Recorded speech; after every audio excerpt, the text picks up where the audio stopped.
সর্বশ্রেষ্ঠ দাঁড়িয়েছে। গোবিন্দ ওই যে ধুলার পরে ঘোরাঘুরি দিচ্ছিলেন তো, হরি বল, ধুলার পরে ঘোরাঘুরি দিচ্ছিলেন, তুলসী আসছে দেখতে পেয়ে সারাঙ্গের ধুলা ঝালছে না, বলছে যে আমি ধুলা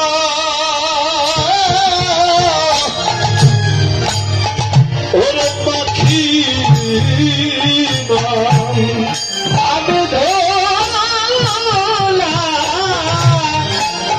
পাখি না, ওই ধুলা বাতাসে লেগেছে গাই,